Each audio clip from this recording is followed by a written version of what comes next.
விருத்ராசுரனின் உன்னத குணங்கள். இந்த அத்தியாயம் 11, காண்டம் 6. விருத்ராசுரன் ஒரு பக்தன். இங்க பகவான் ஒரு மிகப்பெரிய ஏற்பாட்டை செஞ்சிருக்கிறார். பிரபுபாத ஒவ்வொரு பொருளுரையிலும் எழுதுறாரு. இந்த குறிப்பாக இந்த அத்தியாயத்துல எழுதுறாரு. ஏ யதாமாம் பிரபத்யந்தே தாம் ததைவ பஜாம்யம்.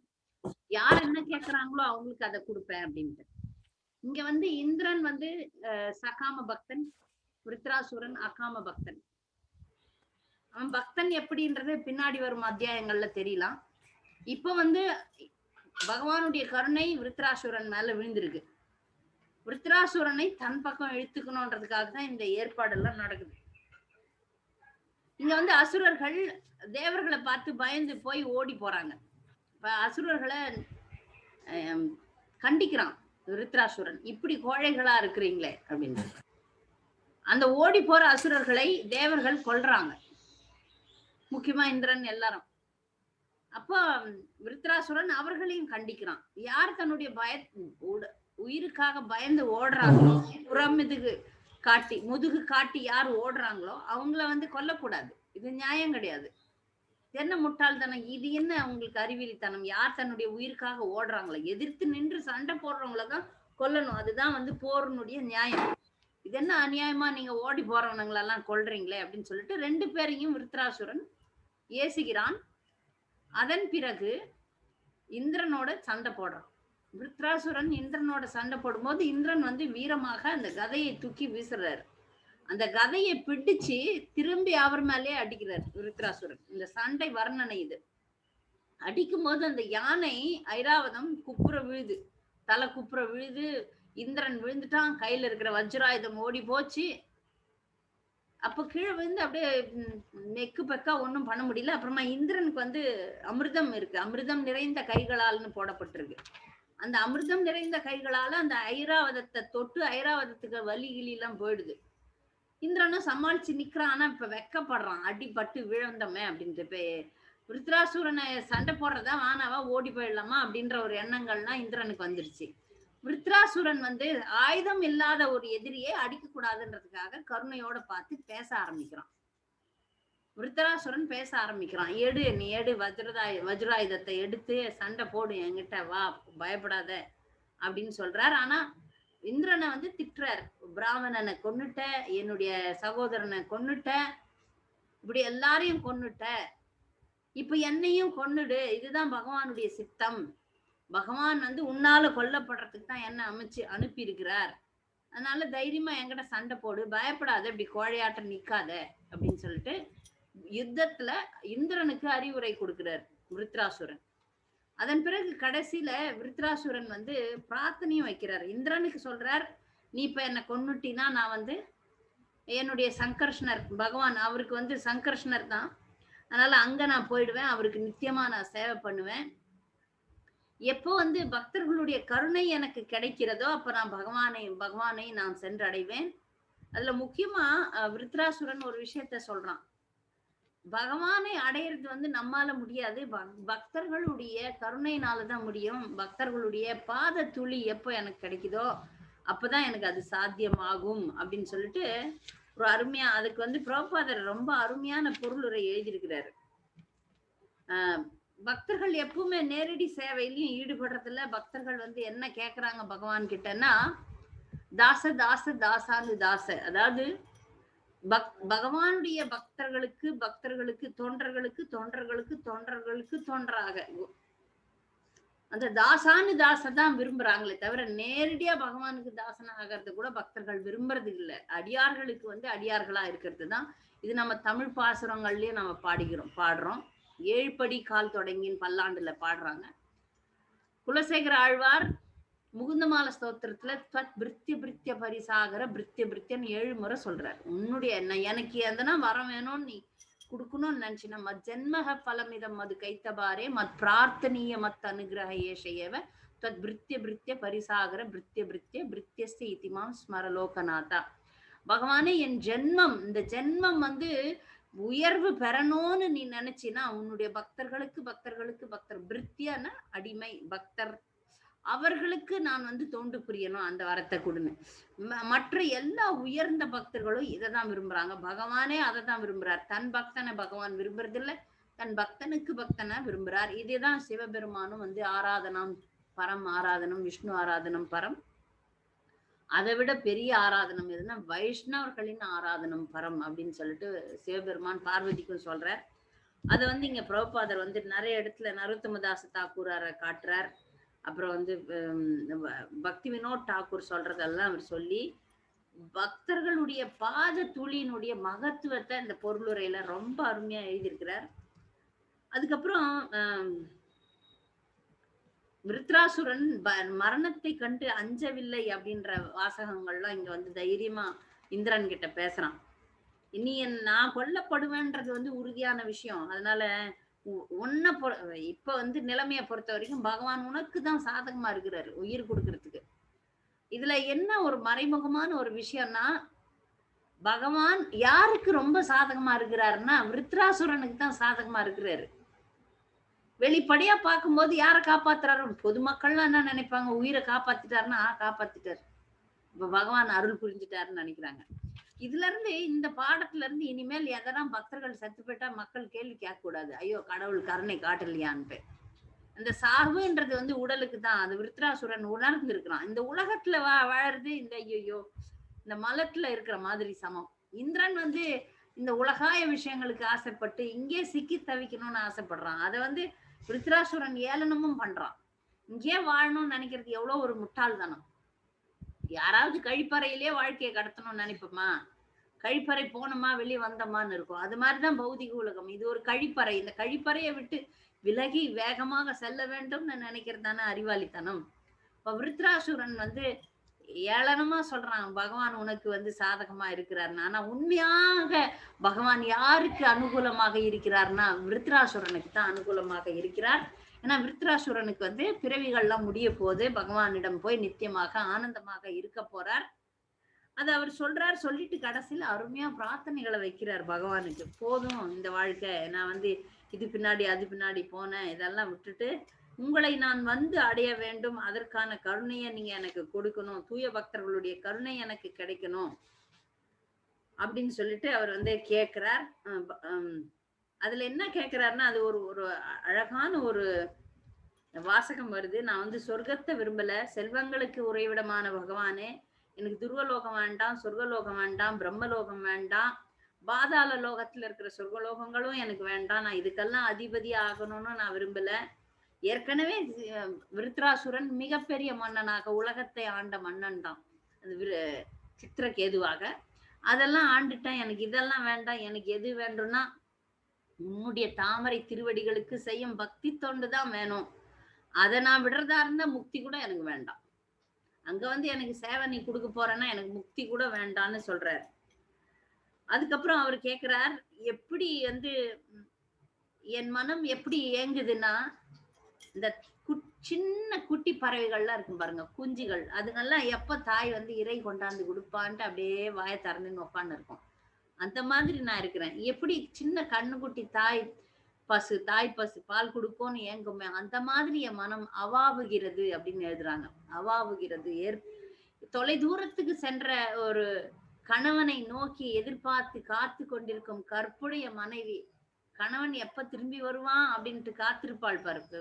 பணம் ஈட்டுவதற்காக வெகு தூரம் பயணம் சென்ற தன் கணவன் திரும்பி வரும்னு எதிர்பார்த்து கொண்டிருக்கும் மனைவியை போல நான் 3 உதாரணங்களை சொல்லி அவர் வந்து பகவானை வேண்டார். இந்த அளவுக்கு எனக்கு வந்து உம்மை வந்து அடைய வேண்டும் அப்படின்ற ஆசை, அந்த அந்த எண்ணம் வந்து ரொம்பவே எனக்கு இருக்கு. தயவு செய்து என்னை வந்து இந்த பந்தங்கள்ல இருந்து விடுபடுத்திருங்க. இது வரைக்கும் நான் பந்தங்கள்ல வாழ்ந்தாச்சு, ஜட உலகத்துல மேலையும் கீழையும் சஞ்சரிச்சு பண்ணிட்டேன் நானு. எனக்கு பக்தி மிக்க உங்களுடைய உத்தம பக்தர்களின் நட்பு எனக்கு வேண்டும். மாயாவசத்தினால உடல், பொருள், மனைவி, குழந்தைகள் இதெல்லாம் இருந்தாச்சு. இதெல்லாம் இங்க இருக்கிற வரைக்கும் நிறையவே இருக்கு. இதெல்லாம் எடுத்துட்டு என்னை வந்து உங்கள் நினைவாகவே வையுங்க.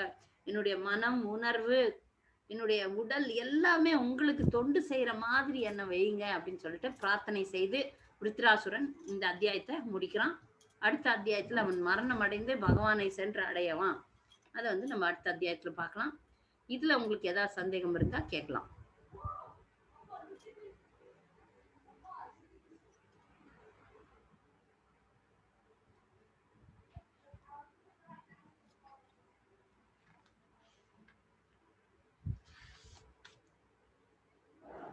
விருத்ராசுரனின் உன்னத குணங்கள்.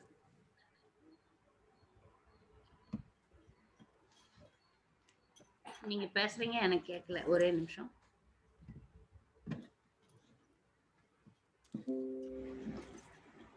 ஹரே கிருஷ்ணா, கேட்கலாமே?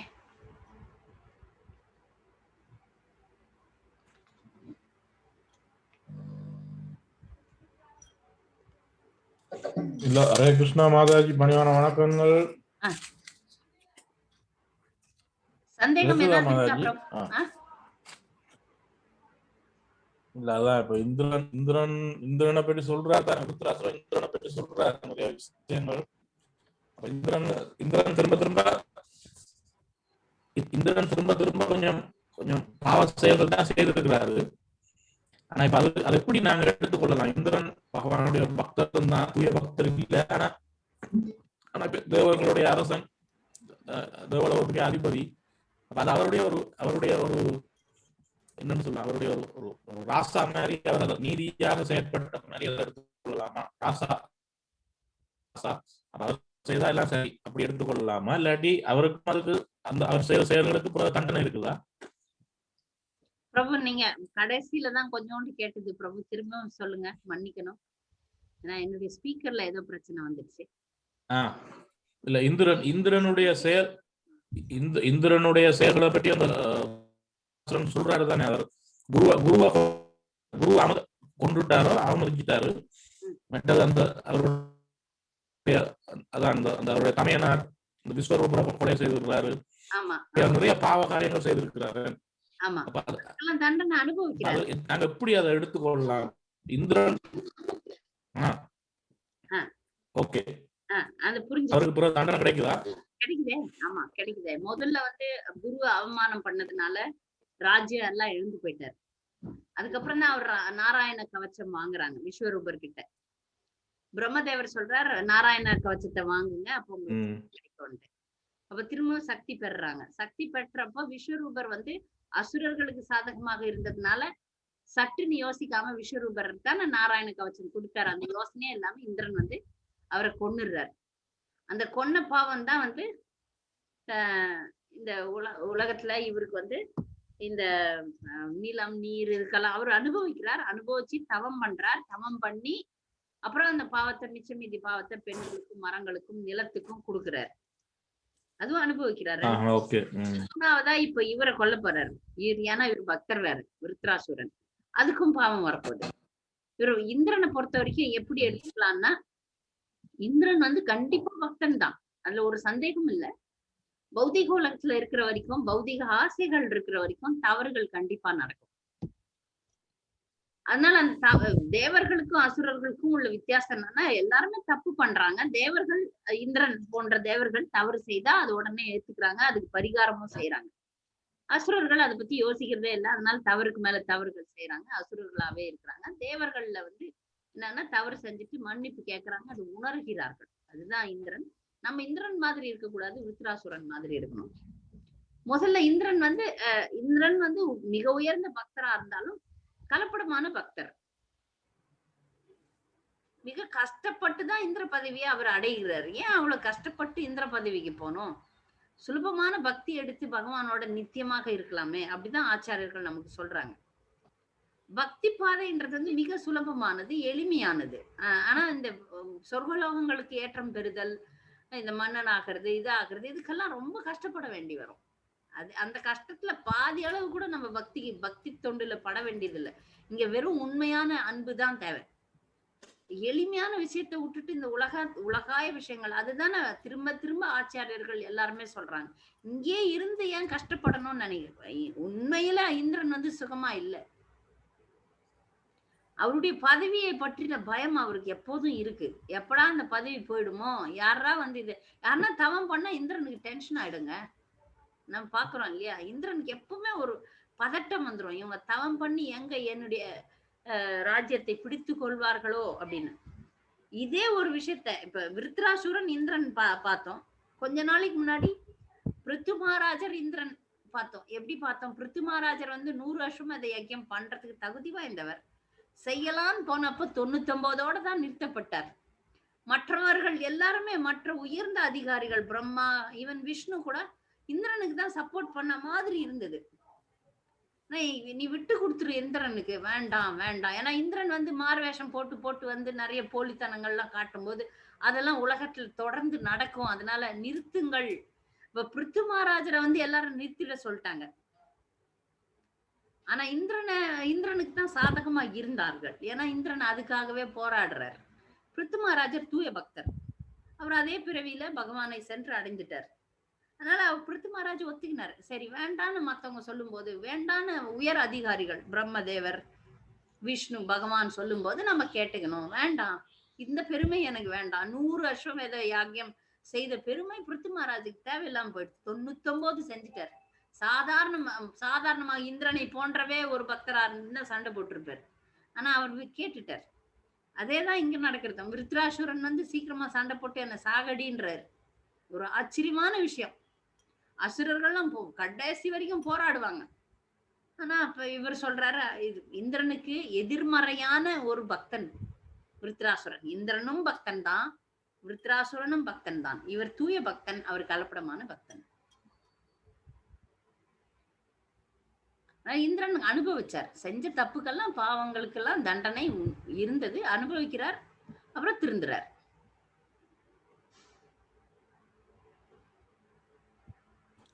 நன்றி நன்றி மாதாஜி, மிக அருமையான விளக்கம். நன்றி மாதாஜி.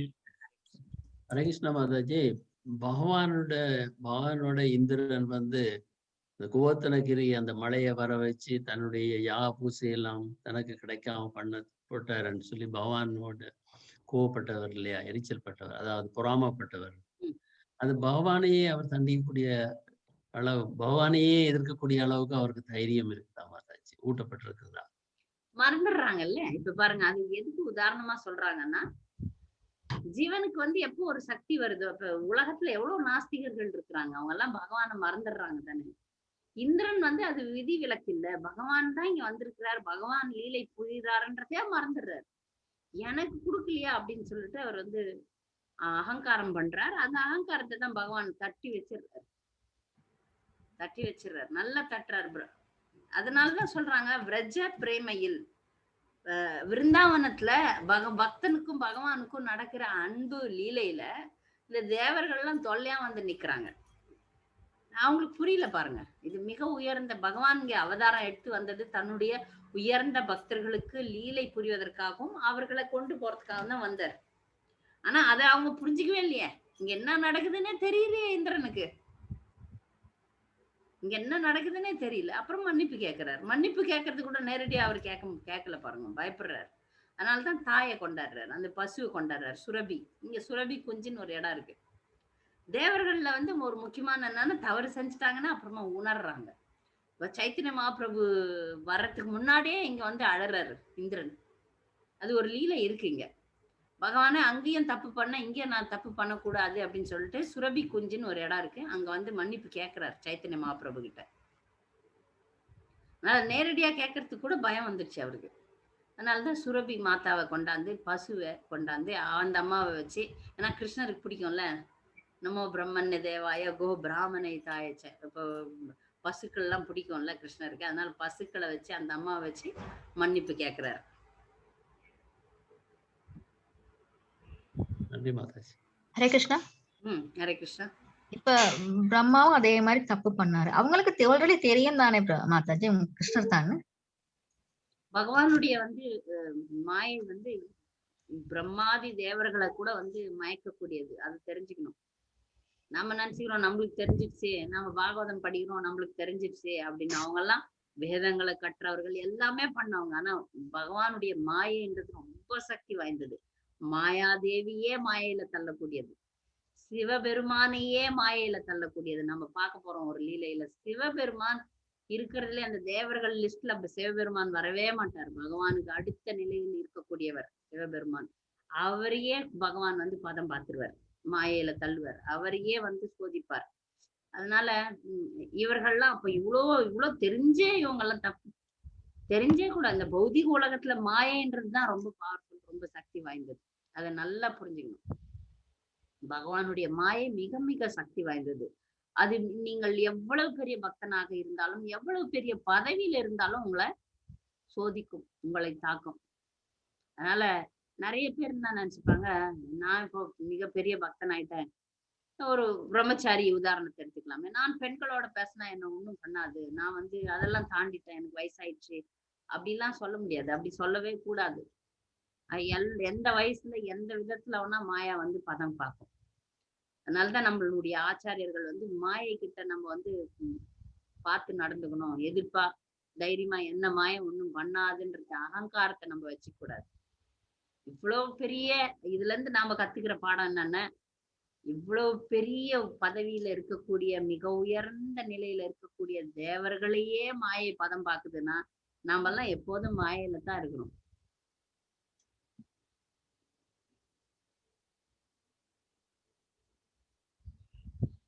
இப்ப நாம படிச்சதுனால நம்மளுக்கு தெரிஞ்சிச்சுன்னு நினைக்க கூடாது.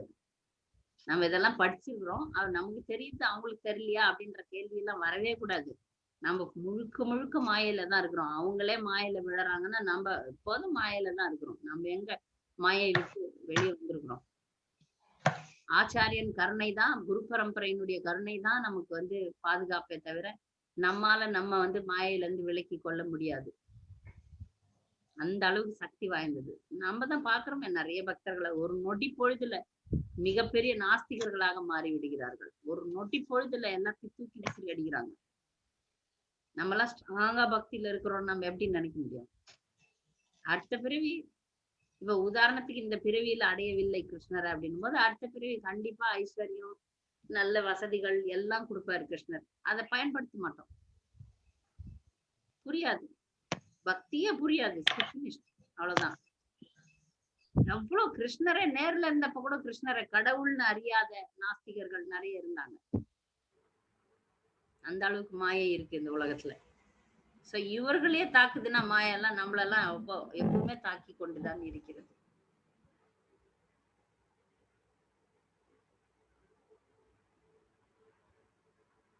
வேற ஏதாவது கேள்விகள்? மாதாஜி 6.11.13ல வித்ராசுரன் லேமெண்டேஷன் அண்ட் ஃபர்கெட்ஃபுல்னஸ் அப்படின்ற மாதிரி போட்டிருக்கு மாதாஜி. அது 6.11.13 ஒரு நிமிஷம்.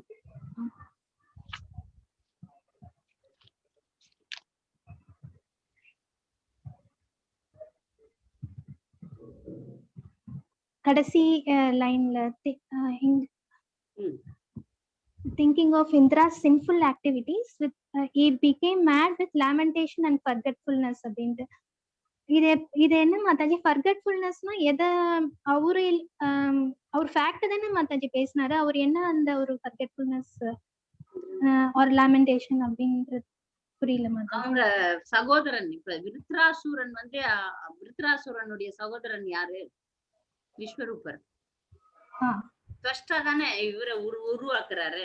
துவஷ்டா தான் விருத்ராசுரனை யஜ்யத்துல போட்டு உருவாக்குறதுனால துவஷ்டா அப்பா மாதிரி ஆயிடுறாரு விருத்ராசுரனுக்கு. அப்ப சகோதரன் விஸ்வரூபர் ஆகிறார். விஸ்வரூபரை யார் கொண்டுட்டது? இந்திரன் கொண்டுட்டார். அந்த கவலை இருக்கிறது, அந்த ஏக்கம் இருக்கிறது, அததான் சொல்றாரு.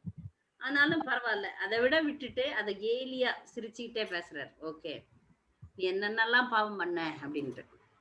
ஓகே, இத நம்ம இல்யூஷன்ல பேசுறாருன்னு எடுத்துக்கூடாது.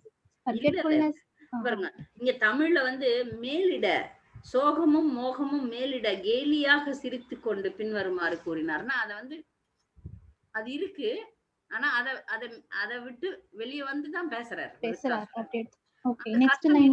இவரு அந்த விஸ்வரூபர் இவருடைய சகோதரன், அதெல்லாம் கொன்னுட்டாரே இந்திரன் அப்படின்னு ஒரு கஷ்டம் இருக்கு. ஆனா அதுலயே ஆழ்ந்தில்ல. விருத்ராசுரன் அதுலயே பற்றும் வைக்கல. விருத்ராசுரனுக்கு இந்த விருத்ராசுரன் வந்ததுக்கு காரணம் எப்போ கிருஷ்ணர் இந்த பிறவியில இந்திரனால கொல்லப்பட்டு பகவானை அடைய வேண்டும், அதான் அதுலதான் இருக்கிறான். ஆனாலும் இந்த சூழ்நிலைகளை சொல்றான், அவ்வளவுதான். புரியுது. கோபம் வருது இல்ல, அந்த வீரர்கள் மேல கோபம் வருது விருத்ராசுரனுக்கு.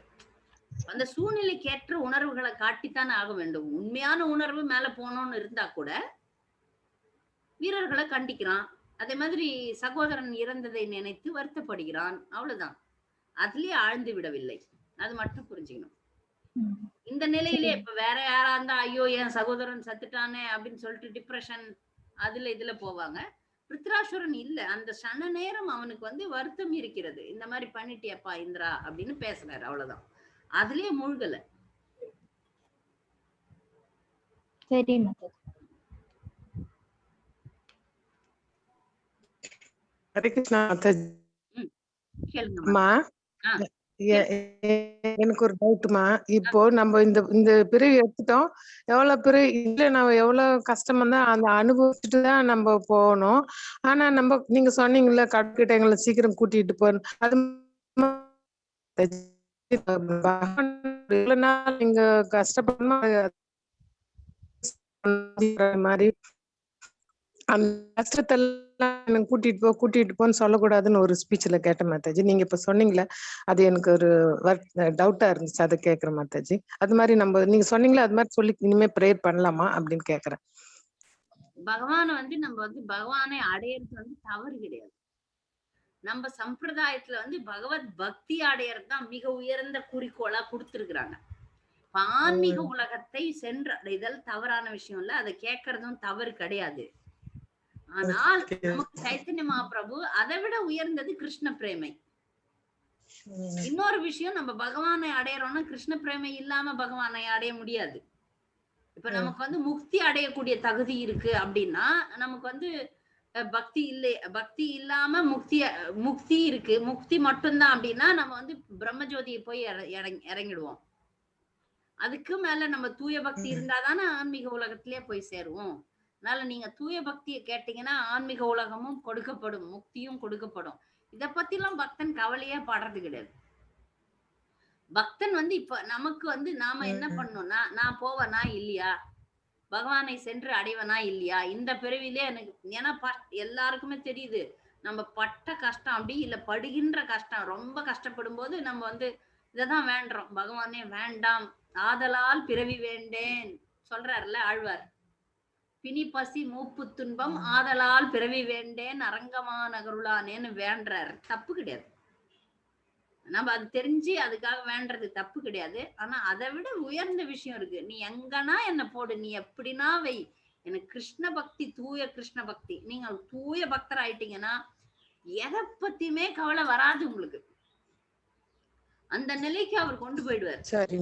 தூய பக்தியை தான் நம்ம கேட்கணும். தூய பக்தி ஆயிட்டீங்கன்னு வச்சுங்க, நீங்க தூய பக்தர் அப்படின்னா பகவான் உங்களை என்ன உங்களுக்கு எது ரொம்ப நல்லதோ அதை பண்ணுவார். உங்களுக்கு எது ரொம்ப நல்லதோ அதை கண்டிப்பா பண்ணுவார். இப்போ மனிதர்கள்னு எடுத்துக்கலாமே, மனிதர்கள்லாம் வந்து சில நேரத்துல நல்லவங்களா இருப்பாங்க, சில நேரத்துல நல்லது செய்வாங்க, அப்படிலாம் மாறக்கூடியவர்கள். கிருஷ்ணர் மாறக்கூடியவர் அல்ல. நமக்கு கொடுக்கப்பட்ட இந்த சாதன பக்தியை நீங்க செய்யும் போது பகவான் கண்டிப்பா பிரதிபலிப்பார், கண்டிப்பா பிரதிபலிப்பார். இதெல்லாம் கேட்கவே தேவையில்லை. பக்தன் நமக்கு கொடுக்கப்பட்டது கிருஷ்ணன். நேரடியா ஹரே கிருஷ்ணா இங்க சொல்றீங்களா, உயிரை விட்ட பிறகு கூட ஹரே கிருஷ்ணா தான் சொல்ல போறோம். கண்டிப்பா இங்க பக்தி தோண்டி என்ன பண்றோமோ அதுதான் ஆன்மீக உலகத்துல போயும் செய்வோம். இல்ல நரகத்திலேயே போட்டாங்கன்னு வச்சுங்க, ஏதோ ஒரு காரணத்தினால நம்ம நரகத்துக்கு போயிடுறோம், அங்கேயும் அதை தான் செய்ய போறோம். இந்த நிலையை தான் அடையணும் அப்படின்னு ஆச்சாரியர்கள் சொல்றாங்க. என்ன நிலைனா, எங்க இருந்தாலும் எப்படி இருந்தாலும் நான் பக்தி செய்வேன், அது கிருஷ்ண பிரேமையை அடைவேன். கிருஷ்ண பிரேமையை நீங்க அடைஞ்சிட்டீங்கன்னா எதுவும் தேவையில்லை. அதனால உன்னத பக்தியை பகவான் கொடுங்க அப்படின்னு சொல்லிட்டு கேட்கலாம். ஆனா பயப்பட தேவையில்லை, சரணாகதி எடுத்துருங்க, பகவான் பாத்துக்குவாரு எல்லாத்தையும். நமக்கு எது தகுதியோ அதை கொடுப்பார். நம்மை விட நம்மை நேசிப்பவர் கிருஷ்ணர் மட்டும் மறக்க வேண்டாம். திரும்பி கூட சொல்லிக்குங்க, எழுதி வச்சு மனப்பாடம் பண்ணிக்குங்க. என்னை நான் நேசிப்பதை விட அவர் என்னை நேசிப்பதுதான் உண்மை அதிகம். இதுனா எவ்வளவு சந்தோஷமா இருக்கு. எனக்கு ரொம்ப சந்தோஷமா இருக்கு இந்த வாசகம். அப்ப வந்து இந்த கஷ்டங்கள்லாம் நமக்கு கொடுக்கிறார் பகவான். என்னென்னவோ கஷ்டங்கள்லாம் இப்ப நம்ம அனுபவிக்கிறோம்ல, அதெல்லாம் ஏன் கொடுக்கிறாருன்னும் போது அதுக்கு ஏதோ ஒரு காரணம் அவருக்கு தெரியும், நம்ம எனக்கு தெரியல, என் அறிவுக்கு எட்டல. எனக்கு கொடுக்கப்படும் கஷ்டங்களை புரிந்து கொள்ளும் அறிவு எனக்கு இல்லை. ஆனால் அதெல்லாம் எப்படி கொடுக்குறாருன்னா, ஒரு மருத்துவன் வந்து வாளால் அறுத்து, ஒரு நோயாளிக்கு பாருங்க, ஒரு கத்தி எடுக்கிறான் ஒரு மருத்துவன், வச்சு அறக்குறான். ஆனா அந்த நோயாளி பரவாயில்ல, நான் ஏன் தாங்குறான், இந்த நோய் போயிடும்ன்றதுக்காக தான். இல்லைன்னா வலி தாங்க முடியுமா? யாருன்னா கத்தி எடுத்துன்னு வந்து அறுத்தாங்கன்னா தாங்குவோமா நம்ம? ஐயோ ஐயோன்னு குதிக்க மாட்டோம், தைன்னு குதிக்க மாட்டோம். ஆனா டாக்டர் வந்து அறுக்குறான்ல, பொறுத்துக்குமா ஆச்சு அப்படின்னு வச்சு குத்துறாங்க, ஊசியை குத்துறாங்க, போட்டு எல்லாம் பண்றாங்க. நம்ம பேசாம இருக்கிறோம் பாருங்க, எதுக்கு? நல்லாயிடுவோம். அதே போலதான் இந்த உலகத்துல நம்மளுக்கு கஷ்டங்கள்லாம் கொடுக்குறாரு, ஏதோ பண்றாரு கிருஷ்ணர். சரி, அதெல்லாம் என்னுடைய நன்மைக்குத்தான், இதெல்லாம் நடக்குது. ஏன்னா அவர் என்னை, நான் நேசிப்பதை விட அவர் என்னை நேசிப்பது அதிகம். நான் என் மீது என் மீது அக்கறைன்னா நான் என்ன கேட்கறேன்? எனக்கு இதோ பொண்ணை கொடு, பொருளை கொடு, போட்ட அது இருக்கிற துன்பத்தையே மீண்டும் கொடு. அந்த ஒரு வயசான கேள்வி, அந்த காட்டுல நடந்து போன கேள்வி, இந்த மூட்டையை எடுத்து திருப்பி என் தலைமையில வெயின்னு கேட்கறாள். அந்த மாதிரி முட்டாள்தனமா இப்பவே கடவுள் வந்து நேர்ல நின்ட்டாருன்னு நம்ம வேற எதுனா எடா கூடமா கேட்டுருவோம். ஆனா அதை விட நீ என்ன செய்தியோ செய்யின்னு சரணாகதி எடுத்தீங்கன்னு வச்சுங்க, உண்மையானதை கொடுப்பாரு. அதனால கவலையே பட வேண்டாம். இந்த நமக்கு கொடுத்திருக்கிறாரு பாருங்க பிரபுபாதர், அது வேற எந்த ஒருத்தரும் கொடுக்கல. அந்த பிரபுபாதர் கொடுத்தது செய்யும் போதே நமக்கு எல்லாம் சரியாயிடும். அதனால பயப்படவே வேண்டாம். பக்தர்கள் வந்து எனக்கு இந்த பிறவியில, சில பேருக்கு இந்த மாயாப்பூர்ல இருந்தே நான் தேகத்தை விடுவேனா, நான் இந்த பிறவிலேயே கிருஷ்ணரை சேர்ந்து அடைவனா. பிரபுபாதர் பொருளுரையில ஒரு பாகவதம்ல நம்ம படிச்சோம். இத பத்தி பக்தர்கள் கவலையே படாதீங்க, இந்த கவலை வேணாம். எப்படி நான் அவரை திருப்திப்படுத்துவேன், அதோட நிறுத்திக்கலாம் நம்ம. ஏன்னா இதெல்லாம் அவரு தான் செய்யணும். நம்ம இங்க வரும், அங்கிருந்து நம்ம இங்க வந்தோம்ல, அது கூட அவர் துணையோட தான் வந்தோம். இப்ப இங்க எல்லாம் வாழறோம்ல, நாயா பேயா 84 லட்சம் பிறவிகளா வாழ்ந்தோம்ல, அது கூட அவர் ஏற்பாடுதான். அவர் கூட இருந்துதான் எல்லாம் காமிச்சு கொடுத்தாரு. இப்போ இதெல்லாம் புரிஞ்சு போச்சு இல்ல இப்ப நமக்கு, அவருடைய கருணை தான் எல்லான்ட்டு. ஒரு சரணாகதி தான். சரணாகதியில என்ன சொல்றாங்கன்னா, நமக்கு கொடுக்கப்பட்ட இந்த பக்தி சாதனை முறைகளை செஞ்சுட்டு பேசாம இருக்கணுமா, எதை பத்தி பயப்படவே கூடாது. அந்த நிலை ரொம்ப உயர்ந்த நிலை. ஆனா கேளுங்க, உங்களுக்கு எதா வேணும்னா, முக்கியமா மத்ததெல்லாம் கேட்டுறாதீங்க. நல்ல தேக ஆரோக்கியம், வசதி, அது இதெல்லாம் கேட்கறத விட தூய பக்தி வேண்டும், தூய பக்தி வேண்டும், தூய பக்தி வேண்டும், பகவானே எப்போதும் உன் நாமத்தை சொல்ல வேண்டும், அது மட்டும் கேட்கலாம். அது கேளுங்க. அதான் ரொம்ப அறிவாளித்தனமான பிரார்த்தனை. மற்ற பிரார்த்தனைகள்ல நமக்கு அப்பப்போ ஏதாவது நோய் வரும்போது பகவானே காப்பாத்துப்பான்னு கேட்கிறோம், தவறில்லை. ஆனா அது சரியானதுன்னு சொல்ல முடியாது. பயப்பட வேண்டாம். கிருஷ்ணர் உங்களை நீங்கள் நேசிப்பதை விட அவர் உங்களை நேசிப்பது அதிகம். குழந்தைக்கு அறிவே கிடையாது. ஒரு குழந்தை இருக்குன்னா அதுக்கு அறிவே கிடையாது. ஆனா அந்த தாய்க்கு ரொம்ப அறிவு இருக்கும். இருக்குமா இருக்காதா? இருக்கும்ல. அது வெளியில விக்கிற பொருளை கேக்குது, இல்ல அந்த மழை தண்ணியில ஒரு குழந்தை நேத்து அப்படியே போய் தண்ணியில போய் சேத்துல போய் விளையாடுது. அதை பாக்குற தாய்க்கு வந்து இதுக்கு ஜுரம் வந்துருமோ, இதுக்கு நோய் வந்துருமோன்ட்டு அதை கொண்டு போய் அதை குளிப்பாட்டி அதை சீராட்டி பாராட்டி வைக்கிறா. அதே போலதான் நம்ம தாய் வந்து நமக்கு பகவான், நம்மை வந்து வழி நடத்துவார். நம்ம இந்த ஏக்கத்துல வந்துட்டோம் இல்லையா, அவருடைய திட்டத்துல வந்துட்டோம் இல்லையா, இனி நமக்கு எந்த அறிவை கொடுத்து தன் பக்கம் இழுக்கணுமோ அதெல்லாம் இழுப்பர். அதனால கவலையே பட வேண்டாம். சரி மாதாஜி. ஹரே கிருஷ்ணா. வேற ஏதாவது கேள்விகள்? இதோட வகுப்பு முடிக்கலாம். 2 அத்தியாயங்களுக்கான கேள்விகள் எழுதிட்ட, நீங்க வந்து பதில்களை தயார் செய்யணும். கேள்விகள் வந்து ரொம்ப குறைவான கேள்விகள் தான். வாஞ்சா கல்பதருப்யஸ்ய கிருபா சிந்துப்யேவ